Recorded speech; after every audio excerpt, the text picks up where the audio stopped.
At my son's graduation, I was told to stand in the back. That was the first thing. No greeting, no welcome. Just a firm voice from an usher I didn't recognize, holding a clipboard like it meant more than I did. "I'm sorry, ma'am," he said, avoiding eye contact. The front row's reserved. I nodded, unsure what to say. I looked past him and saw them sitting there, comfortable and unbothered. My ex-husband, Damien, his new wife, Brielle, her sister, and a couple of his cousins I barely remembered from 10 years ago.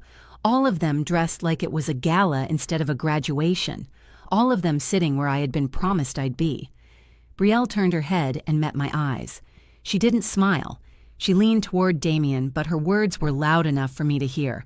"He doesn't want her here. Let her stand in the back." I froze. For a second, my body didn't know whether to move forward or turn around and leave. My heart pounded so hard I could feel it in my teeth. My sister Maritza stepped forward. "Say that again. Go on, I dare you." I reached out and grabbed her arm gently. "Number not today," I said. Maritza looked at me like I was losing my mind. "You're really gonna let her say that to you? On Caleb's day?" I nodded once. "It is his day. That's exactly why I won't make a scene." My eyes moved across the auditorium. Hundreds of chairs, balloons tied to aisle ends, students in their blue gowns lining up backstage. My stomach twisted. I had waited for this day for 18 years, through scraped knees and spelling bees, broken heaters and long shifts that turned into double shifts. Through nights I went to sleep hungry because we only had enough food for him. Through birthdays where I wrapped dollar store toys and made them feel like treasures. I stood in the back. I stood because I didn't want Caleb's day to start with tension or confrontation. I stood because he deserved peace. But the silence burned. Every clap for a student felt like a reminder. Every camera flash from the front row felt like it belonged to someone else's life, someone who got to be proud in public. My chest ached, not just from being overlooked, but from knowing someone else wanted me to be invisible. Brielle wasn't his mother. She didn't hold him through nights of fever. She didn't teach him how to tie a tie for his first school dance. She didn't sit at kitchen tables with overdue bills and still make sure he had everything he needed for science fair. I did that. I did all of that. But she had the front row seat, and I had the back wall. Maritza stood beside me, arms crossed, eyes sharp. "He told you he saved you a seat," she whispered. "He looked you in the eye and said that." "He did," I said. "Then what the hell is this?" I couldn't answer. I didn't know if Caleb knew what was happening. I didn't know if he was backstage, focused on the moment, unaware that his mother was being quietly removed from the picture. Or worse, what if he did know? What if he let this happen? My throat tightened. I blinked fast to keep the tears from rising. Not now, not when this was supposed to be a celebration. I reached into my purse for tissues and brushed my fingers across a photo I kept in my wallet. Me and Caleb taken at his 10th birthday party. I was wearing a paper crown he had insisted I keep on the whole day. His arm was around my neck. His eyes were full of mischief and trust. His cheeks still had that softness little boys have before they start growing into men. I kept my hand there for a second, grounding myself. The lights dimmed a little. The music changed. The announcer's voice came on, calling students to take their seats. The ceremony was beginning. I straightened my spine and lifted my chin. I didn't have a seat. But I had a reason to be here, a reason no one in that front row could take from me. My son. The morning of Caleb's graduation felt like Christmas, but heavier. I woke up before the sun, before my alarm, before even the birds outside had started singing. I laid there in the silence of my small apartment, staring at the ceiling. A part of me couldn't believe the day had finally come. 18 years. It all boiled down to this. I got up and moved quietly, careful not to wake Maritza, who had crashed on my couch the night before to help me get ready. My nerves were too loud for sleep anyway. I made coffee, the good kind I saved for special days, and stood barefoot in the kitchen with the warm mug pressed to my hands. The light from the street outside filtered through the blinds. I could already picture him, Caleb in that cap and gown, smiling, tall, confident, so grown.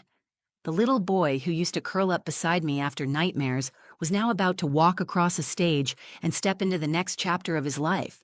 And somehow, I'd gotten him here. I pulled the graduation invitation from the fridge door and ran my fingers over the embossed lettering. Ms. Lena Moreno is cordially invited to celebrate the commencement of Caleb James Moreno. When he handed it to me, he looked so proud. He had smiled and said, "Front row, Ma." I already told them, "You're sitting up close." That was Caleb. Always thoughtful. Always trying to make things right, even when his world had been pulled in different directions. The day he told me he wanted to invite his father, I swallowed my pride and nodded. "Of course," I said. "He's still your dad." It had been years since Damien left. He'd remarried, moved out of state, and only recently started calling again. I never spoke badly about him to Caleb. I figured life would show its own truths.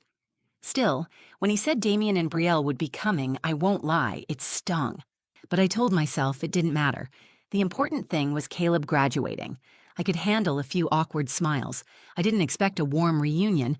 I certainly didn't expect to be welcomed. But I never imagined being pushed out. Back in my bedroom, I zipped up the soft blue dress I had ironed the night before. It wasn't fancy, but it looked elegant. Maritza walked in, holding 2 mugs. "You nervous?" she asked. "I'm more overwhelmed," I admitted, "like something's building." She looked at me for a second. "It's just graduation, Lena. You've earned this. Don't let them rattle you." "I'm not worried about them," I said. "I just want Caleb to feel like I'm with him. I don't want to be a shadow today." "You never are," she said. Not to him. We drove to the school in my old Toyota. I had cleaned it the day before, even though I knew no one would see it but us. I don't know. Something about the day made me want everything to feel right, even the little things. Maritza played soft music as I stared out the window, counting the blocks like heartbeats. When we pulled into the packed lot, I caught a glimpse of Damien's sleek black SUV, polished, expensive, loud. He was already there. My chest tightened a little. I breathed in slow. "I'm okay," I whispered. "You don't have to be," Maritza replied, "but you do have to show up." We stepped out, and the air was thick with excitement. Parents taking pictures, kids laughing, balloons floating above heads. I felt something in my chest stir, pride. Pure and powerful. This was our finish line. I remembered the nights I sat at our wobbly kitchen table, helping Caleb study for exams while eating ramen noodles. I remembered the early mornings I left a note on the counter because I had to start my shift before he woke up. The times he offered to skip field trips because he knew money was tight. And still, he never complained. He never asked for anything more than what I could give. And today, he was graduating. I straightened my shoulders and fixed my hair as we approached the auditorium doors. The future was on the other side of that building. So was my son. I had no idea the moment I walked in that everything I thought I knew about this day was about to change. The moment we stepped inside the auditorium, I felt it.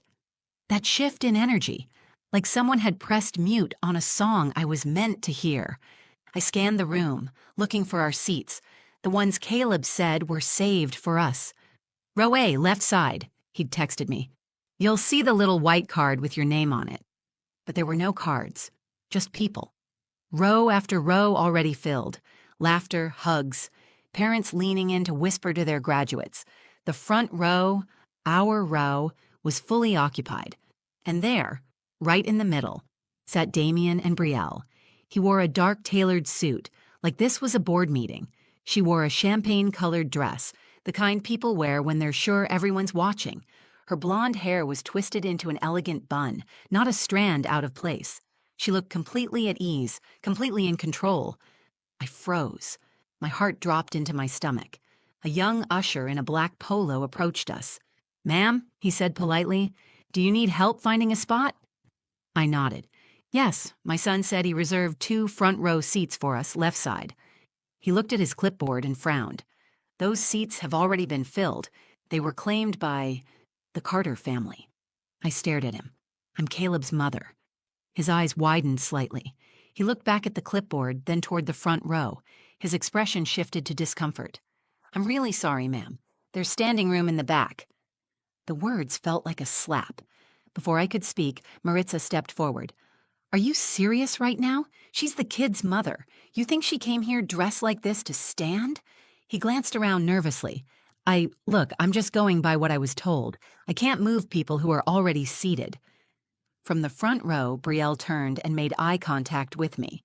Her face was calm, smug.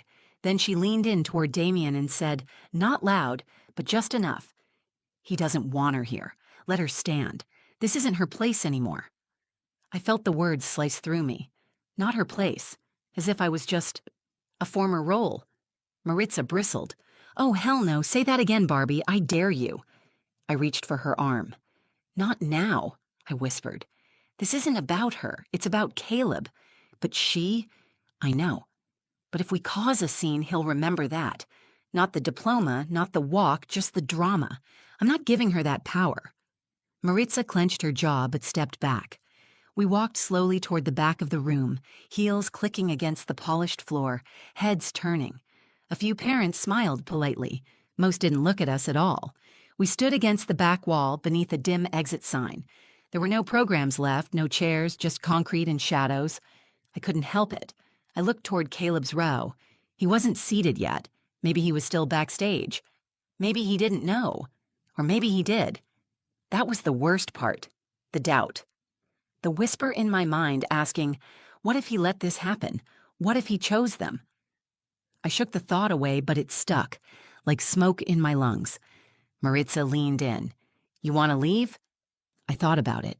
I thought about turning around, walking out that door, going home and pretending this day never happened.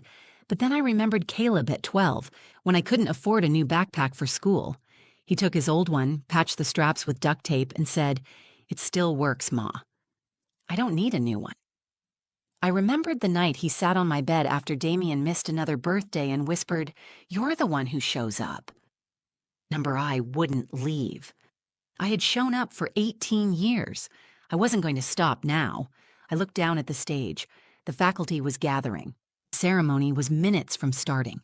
From the back of the room, I stood still, hands clasped, chest tight. All around me, families were taking selfies, clapping, cheering, but I stood quietly watching and waiting, a mother erased from the picture, but not from her son's story, not yet. I wanted to leave. As the auditorium buzzed around me with excitement, I stood frozen in place, arms folded tightly, trying to hold in everything I was feeling. I watched smiling families posing for pictures, arms around their graduates, dressed in vibrant caps and gowns. I watched fathers beam with pride and mothers cry quietly in the front row. I saw what I had always pictured for myself, just not from where I was standing. And for a moment, I let the bitterness rise. It didn't feel fair. I had raised Caleb without help. Damien paid what the courts told him to, but that was just money. I was the one who showed up at every parent-teacher conference, who sat in waiting rooms during Caleb's asthma attacks, who printed worksheets from the library when we couldn't afford tutoring. I was the one who stood by him, year after year, while his father built a new life, a new marriage, a new version of the truth. And now, here I was, tucked into the shadows of the auditorium like a stranger who didn't belong. I turned to Maritza. Maybe I should go. She looked at me in disbelief. What are you talking about? I don't want to ruin this for him. I don't want him to feel torn between two sides. He already has enough pressure. Maritza shook her head. And what about you, Lena? You're not some guest. You're his mother.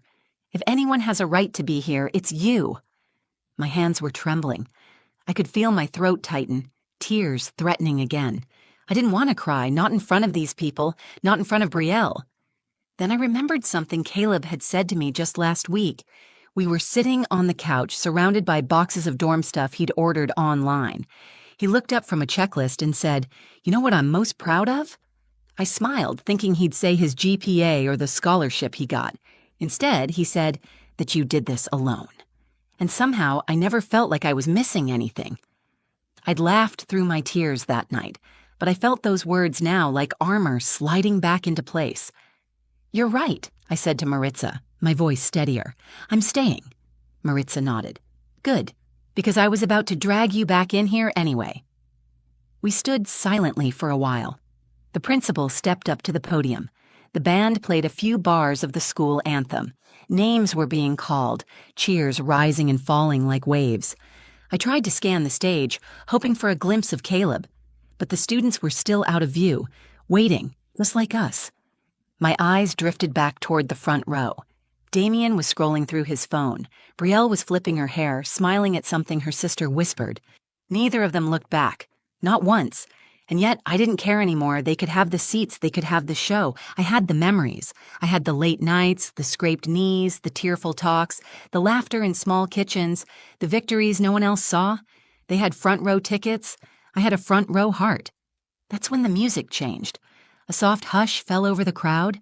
The students began walking in, a sea of blue gowns, gold tassels, the kind of moment that makes you catch your breath without meaning to. And then I saw him, Caleb. His walk was calm and steady, but his eyes searched the crowd. He looked left, then right. For a second, he looked directly at the front row.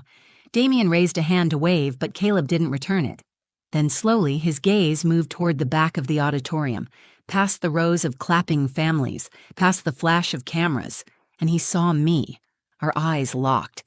His mouth didn't move, but I saw it written all over his face. "I see you, Mom." He kept walking, but he didn't look away.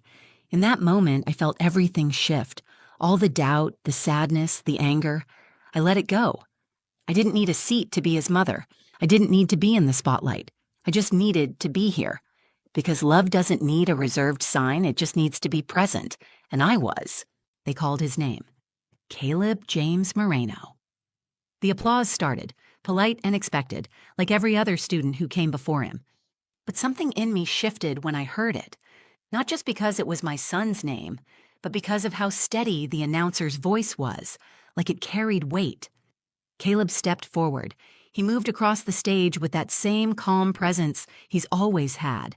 Not flashy, not trying to perform, just solid, focused. A quiet confidence that I knew came from years of walking through life with nothing handed to him and everything earned. My hands gripped the edge of my purse, my heart pounding. I didn't know what was about to happen. I only knew something was different. He reached the center of the stage and took the diploma from the principal's hand. Cameras flashed. There was a brief pause as the photographer asked him to turn and smile. He did, but not toward the front row. He turned to face the crowd. He took a step closer to the microphone. There was no announcement, no program note. It wasn't planned. He just did it. He adjusted the mic, cleared his throat, and looked out across the sea of faces. "I know I'm just supposed to take this and walk off," he said. His voice rang clear, calm. "But if you'll give me a minute, there's someone I need to thank."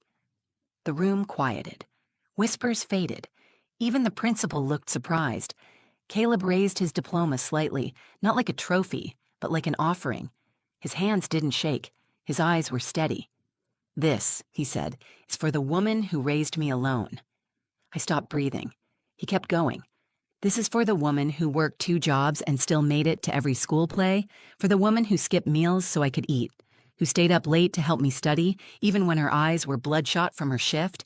This is for the woman who sat through birthdays where my dad never showed up and still made me feel like the world hadn't let me down." People started to turn. Heads shifted toward the back of the auditorium.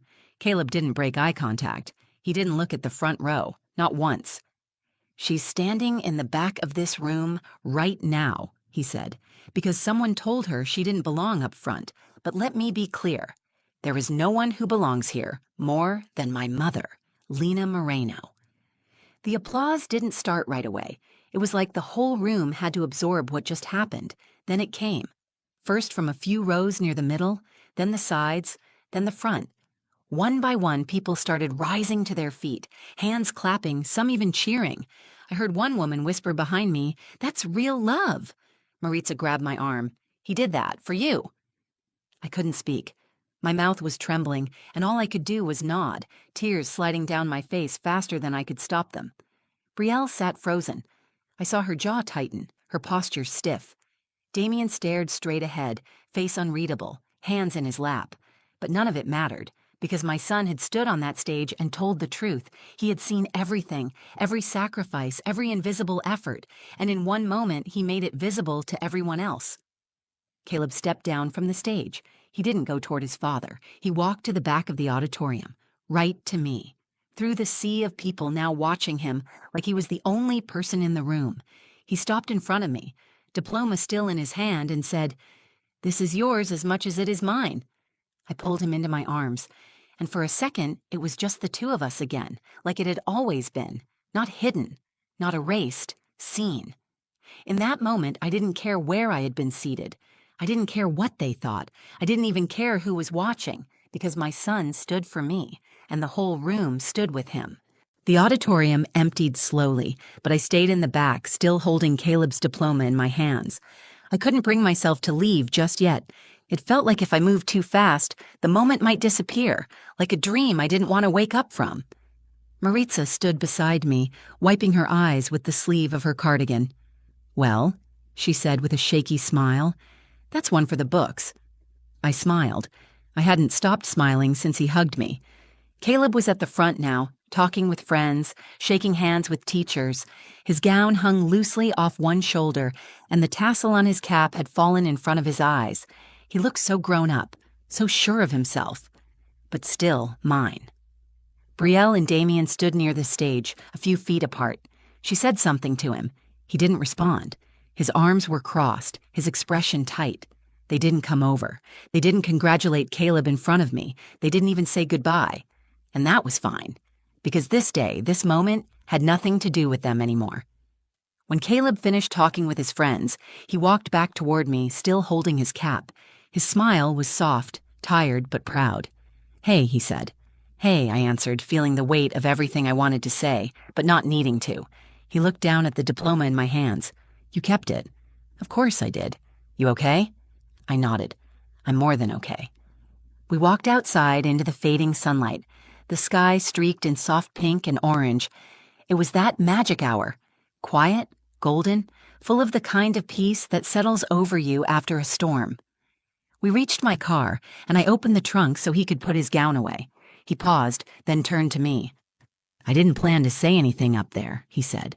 "It just didn't feel right to walk away without thanking you." My throat tightened. "You didn't owe me anything." "I do," he said. "I owe you everything." I didn't try to respond. I just reached out and took his hand. It was bigger now, stronger than I remembered, but it was still the same hand that used to reach for mine in parking lots and movie theaters and when the world felt too big. "You know," I said, "when you were little and you'd get scared or sick or just sad, I'd always tell you I'd stand with you no matter what, even when no one else did." "I remember," he said. "Well, today, you stood for me." He smiled again, softer this time. "You've been standing for me my whole life. It was time I stood back." In that moment, I felt something shift inside me. It wasn't just pride. It was peace. Peace that I didn't need to fight anymore to prove my place in his life. He had claimed it for me, publicly, boldly. The rest of the night moved slowly in the best way. We picked up pizza, went back to our apartment, and ate on paper plates at the kitchen table where I used to help him with spelling tests. He didn't want to party. He didn't want to go out. He just wanted to be home with me and Maritza. He stayed over that night, fell asleep on the couch with the TV still playing and his cap sitting on the coffee table next to an empty root beer can. I stood in the doorway and watched him for a moment, remembering 100 nights like this one when he was small. Except now, he was a man who hadn't let the world rewrite the truth of who raised him. The next morning, as he packed up his things to head to a small get-together with his friends, he kissed me on the cheek and said, "You made me who I am, Mom. Don't let anyone ever tell you different." And I won't. Because I learned something that day. Love doesn't need a front row seat. It doesn't ask for applause or recognition. It just shows up every single day, quietly, steadily, with open arms and no conditions. And sometimes, when the world least expects it, that love gets the standing ovation it deserves. That day changed something in me. Not because I was seen by a crowd, but because I was finally seen by the one person who mattered most.